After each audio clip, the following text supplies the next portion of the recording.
Hello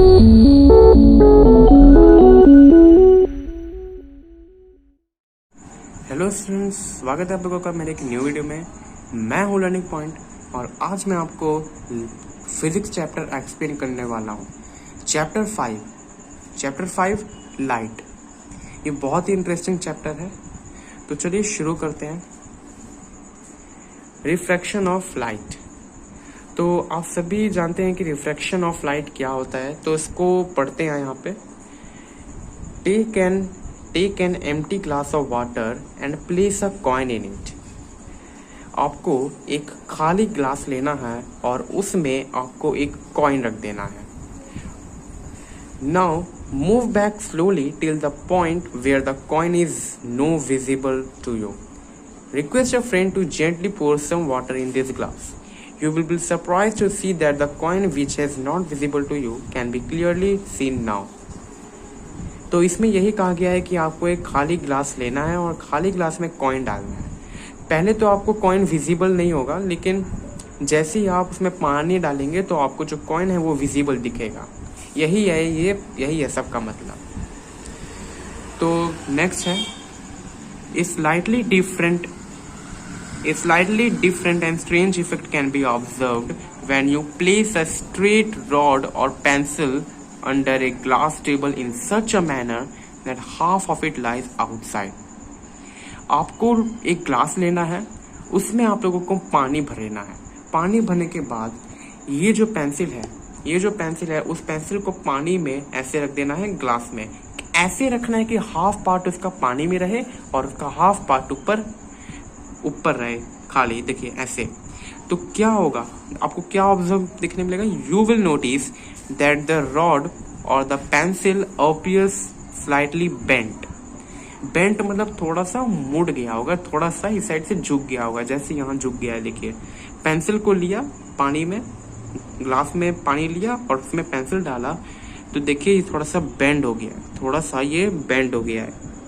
देखिए इसी को रिफ्रैक्शन ऑफ लाइट कहते हैं। If you take it out it against look straight. जब आप पेंसिल को बाहर निकालेंगे तो फिर जो पेंसिल जो बेंड हो गया था वो वापस सीधा हो जाएगा। मतलब वो जो एक इल्यूजन है, आप लोगों की आंखों का धोखा है जो आप पानी में डालते हैं, असल में वो रिफ्रैक्शन ऑफ लाइट है। We know that light travels in a straight line. हम सभी ये पढ़ते आ रहे हैं सभी क्लास से कि जो लाइट है वो स्ट्रेट लाइन में ट्रेवल करता है। But when a ray of light move from one medium to another its speed changes. तो आप लोग जानते हैं कि जब कोई भी लाइट का रे जो है कोई मीडियम में जाता है या किसी रिफ्रैक्टिंग सरफेस पे गिरता है तो लाइट का स्पीड चेंज हो जाता है। जैसे कि for example the speed of light in air is 3 into 10 to the power 8 meter per second to the power minus 1, and in glass is 1.8 into 10 to the power minus 10 to the power 8 meter per second। तो इसको हम लोग समझते हैं कि example के वजह से। चलिए समझते हैं। इसमें कहा गया है कि जो एयर है उसमें जो लाइट का स्पीड है वो 3 into 10 to the power 8 है और ग्लास में 1.8 to the power 8। देखिए यहाँ पे देखिए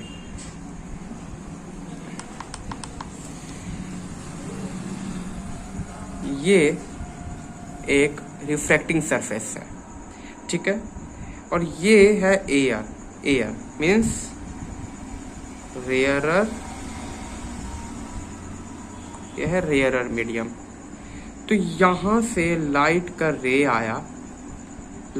आया और इस लाइट रे का स्पीड जो है, लाइट रे है जो इसका स्पीड है वो है कितना?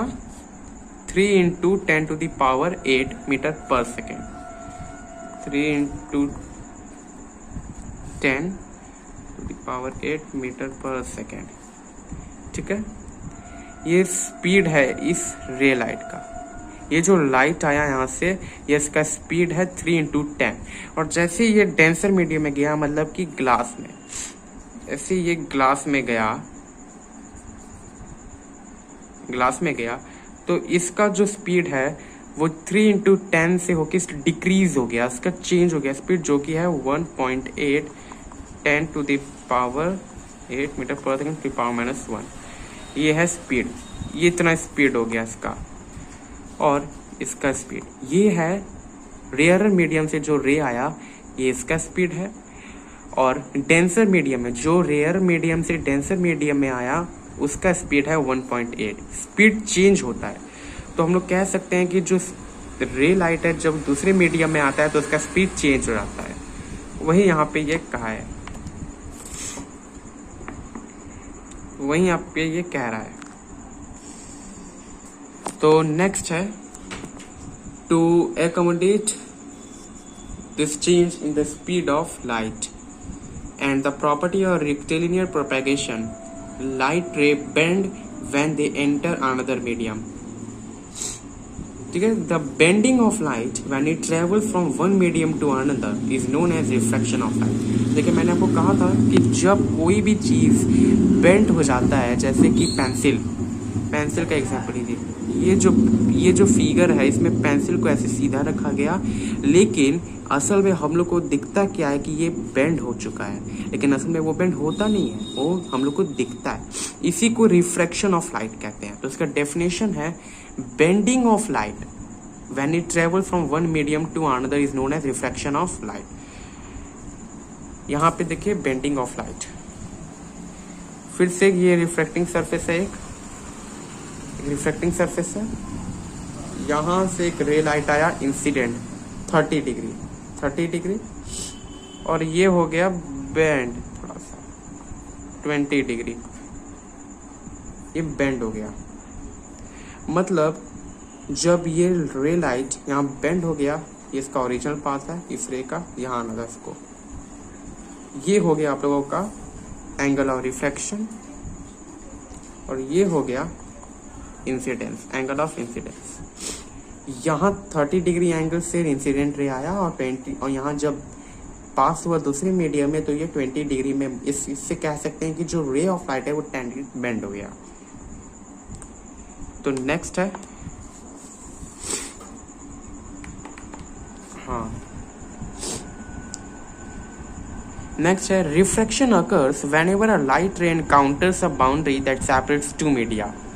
रिफ्रैक्शन हम लोग तभी होता है जब कोई भी बाउंड्री में जब लाइट आता है तो वो उसको दो भाग में बांट देता है। कैसे? जब कोई लाइट, देखिए यहाँ पे, जब कोई लाइट कैसे बांट देता है, ऐसे आया, यहाँ पे कोई रे लाइट आया, इसको यहाँ से ऐसे बांट दिया, बेंड हो गया, बेंड। तो ये फर्स्ट पार्ट, सेकेंड पार्ट, दो पार्ट में इसको बांट दिया, वो भी बाउंड्री ए बी, इसको बोलते हैं।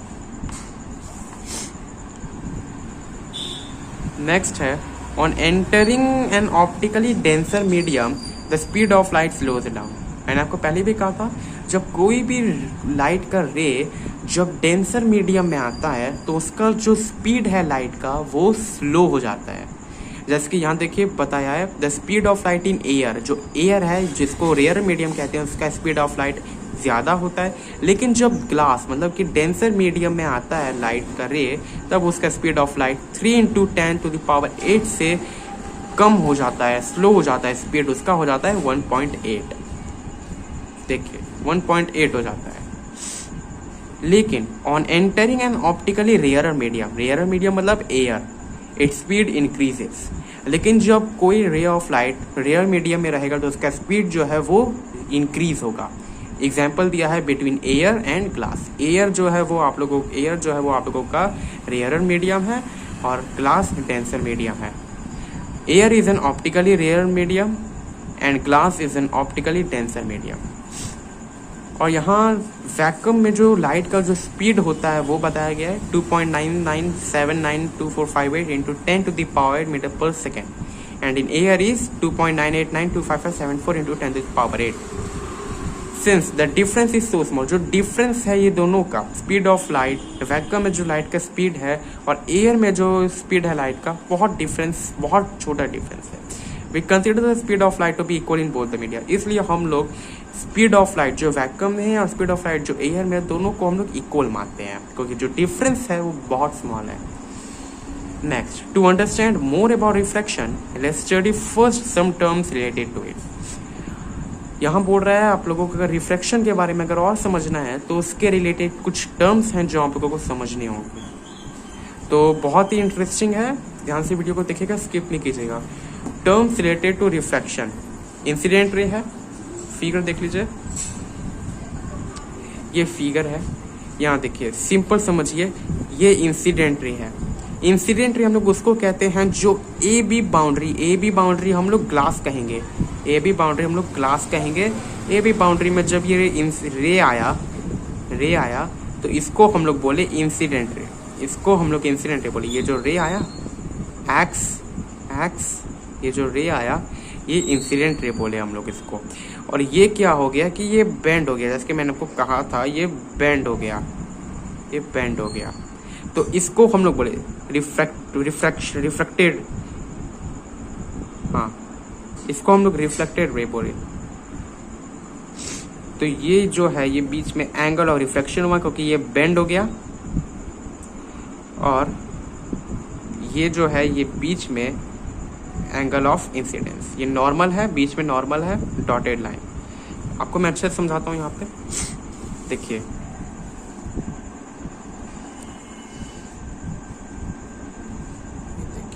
ये बाउंड्री है,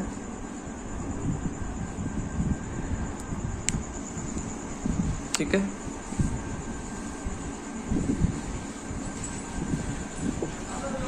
ये ए और ये बी बाउंड्री है। इंसिडेंट रे आया, इंसिडेंट रे मैंने क्या कहा था, जो रे 30 डिग्री एंगल से आता है या कोई भी डिग्री एंगल से आता है, तो ये एक पॉइंट है, यहाँ पे पॉइंट बन जाता है, आता है तो सॉरी,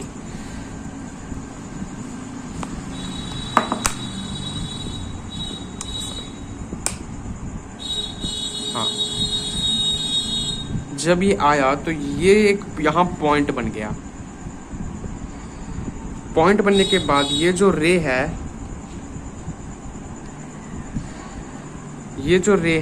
ये थोड़ा रिफ्रैक्ट हो गया, मतलब बेंड हो गया, और यहाँ से बीच में नॉर्मल रे, मेरा थोड़ा ठीक नहीं बन रहा है डायग्राम, ये नॉर्मल रे है, इसको हम लोग एन पी दे देते हैं नाम, एन पी,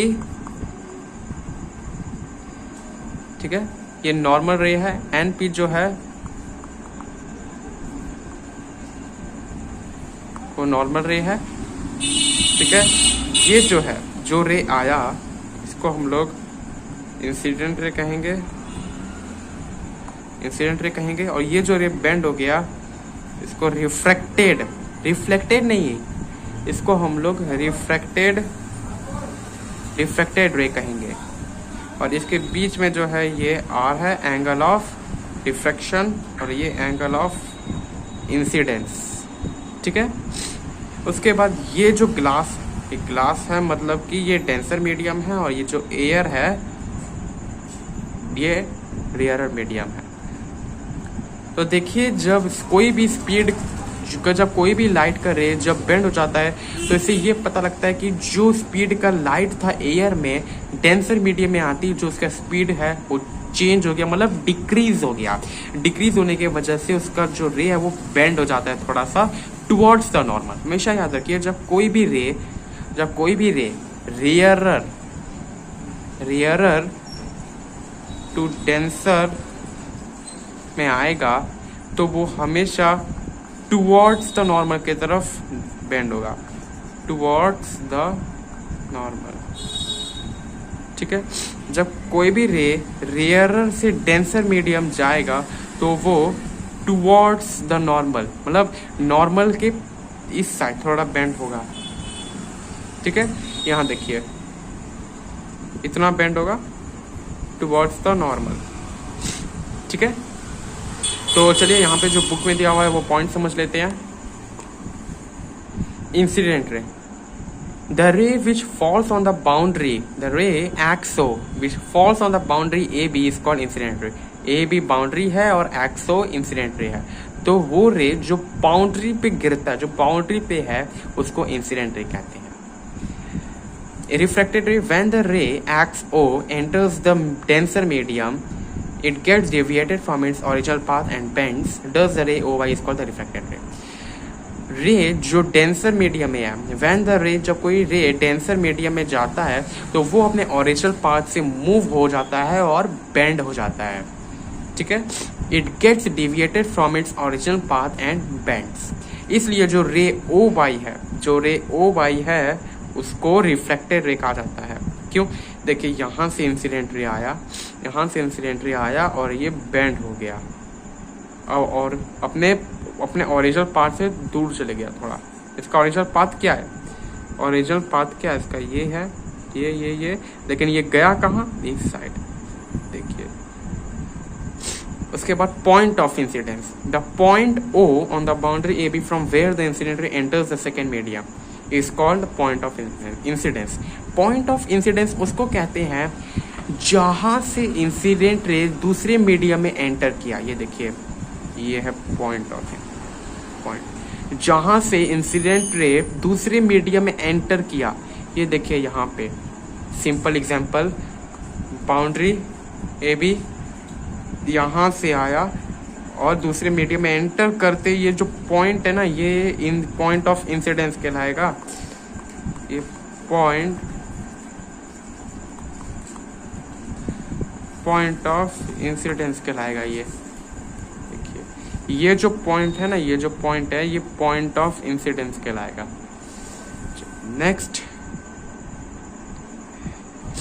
नेक्स्ट है नॉर्मल रे। नॉर्मल रे तो आप सभी जानते हैं कि किसको कहते हैं, जो AB जो बाउंड्री है उसका परपेंडिकुलर कैसा होता है? परपेंडिकुलर कैसा होता है? ऐसा होता है कुछ। परपेंडिकुलर ऐसा होता है, ऐसा भी होता है परपेंडिकुलर, ऐसा भी होता है परपेंडिकुलर। तो ये वो नॉर्मल रे उसको कहते हैं जो बाउंड्री का परपेंडिकुलर होता है और पॉइंट ऑफ इंसिडेंस से पास करता है। देखिए, जो ये परपेंडिकुलर है, ये डॉटेड लाइन, इमेजिनरी लाइन, ये परपेंडिकुलर भी है और पॉइंट ऑफ इंसिडेंस से पास हो रहा है, ठीक है। उसके बाद नेक्स्ट है angle of incidence. Angle of incidence. यहाँ the angle x on which the incident ray makes with the normal. Incident ray जो नॉर्मल के साथ बनता है, उसको एंगल ऑफ इंसिडेंस कहते हैं। Angle of refraction, the angle with the refracted रे मेक्स विद द नॉर्मल। वो एंगल जो रिफ्रैक्टेड रे जो नॉर्मल के साथ मिलता है। ये देखिए, ये नॉर्मल रे है और ये रिफ्रैक्टेड रे, तो दोनों के बीच का एंगल ऑफ रिफ्रैक्शन हो गया। क्यों? क्योंकि ये नॉर्मल के साथ मिलता है, ठीक है। तो नेक्स्ट वीडियो हम लोग कंटिन्यू करेंगे, क्योंकि एक लेसन पूरे वीडियो में बनाना पॉसिबल नहीं है। तो नेक्स्ट वीडियो में हम लोग लॉज ऑफ रिफ्रैक्शन पढ़ेंगे, ठीक है। तो अभी के लिए बस इतना ही, बाय। और जितना मैं आपको बताया वो सब आप रिवाइज कीजिएगा। तो नेक्स्ट वीडियो में मिलते हैं, बाय।